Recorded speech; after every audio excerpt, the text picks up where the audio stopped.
This was one stunning way to respond to the racists. Not that the racists should have even been here.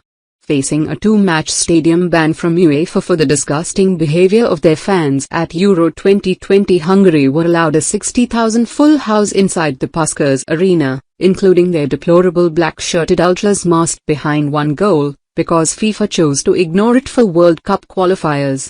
They cannot ignore this. As England's football turned beautiful, so the atmosphere turned depressingly ugly, with monkey chants aimed at Raheem Sterling, who was outstanding and opened the scoring, and at substitute Jude Bellingham as he warmed up. And that is why England players continue to take the knee, and they were furiously booed and whistled at for doing that also. On the pitch, Hungary was swept away in a scintillating, mature, relentless second half, but as a train goal so a flare was thrown, Sterling was targeted and Kyle Walker spoke to the Turkish referee Cüneyt Çakır about what was going on. After his goal, Sterling revealed a t-shirt which read "Love You Forever Steffi Greg," and was booked for doing so, in reference to a childhood friend from Jamaica who sadly died earlier this week from COVID-19 aged just 26. It infuriated the ultras, the so-called the Carpathian Brigade, even more, and, for that, a barrage of cups was thrown towards the forward, with Declan Rice picking one up and pretending to drink from it.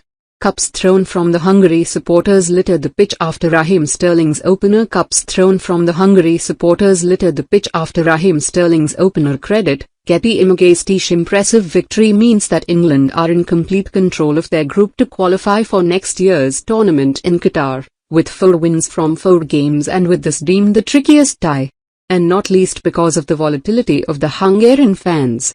If there was a fear that England would suffer a hangover, a come down, after so agonizingly losing the final of Euro 2020 just a few weeks ago, then it was quickly banished. There was just one change from that team, and it was a positive one, with Jack Grealish replacing Kieran Trippier.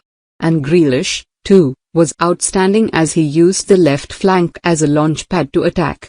It was a result that also meant Gareth Southgate recorded his 40th win, and no England manager has done it in fewer games, 62, not even Sir Alf Ramsey, who equalled that total. "We made a very difficult match very comfortable," Southgate declared, and no one could argue with that. It could have been even more emphatic, and in a week when other leading nations have struggled, this was some statement.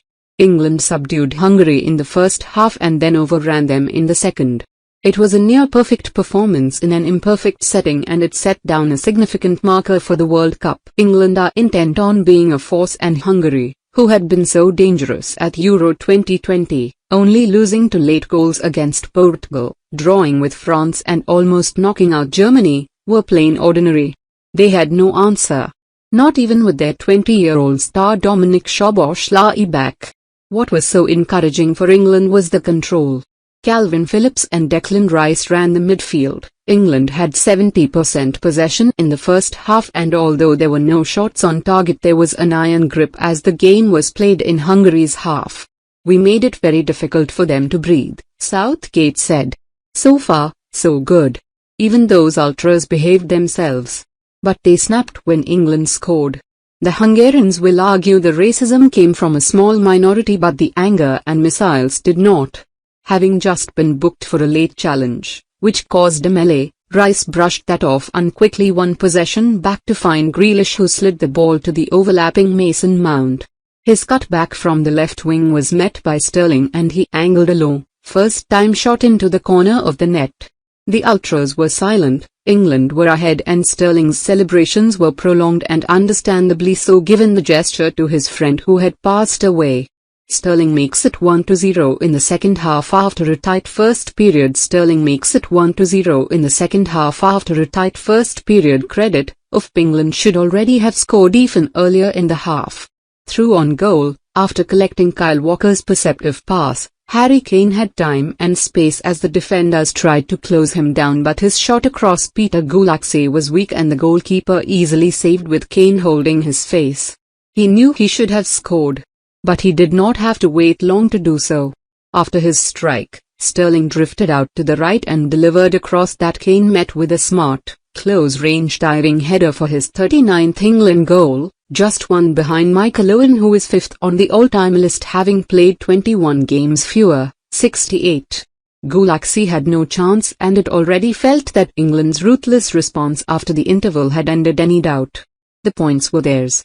But, pleasingly, they were far from finished. In fact, they were rampant as Gulaxy, the former Liverpool goalkeeper, went on to have a strange game as he made a couple of fine saves but was also beaten twice more when he really should have done better. He looked crushed by the weight of pressure. Firstly, he again thwarted Kane after the striker was once more through on goal, but then he was beaten when Harry Maguire met Luke Shaw's in swinging corner and did not even have to jump to direct his header goalwards. Gulaxy saw it early, got a hand to it but could not keep it out. That meant it was 3 goals in only 10 minutes. Kane was again denied with Gulaxy saving after Grealish threaded the ball through, but England were not done. Yet again Grealish, now reveling against the spirited opponents, was involved as he pulled the ball back to Rice just outside the penalty area. His shot was firm but Gulaxy's response was weak as it squirmed through his hands. Not that a jubilant Rice or England cared. It was embarrassing and exactly what Hungary deserved. Now they need to face a more formal punishment.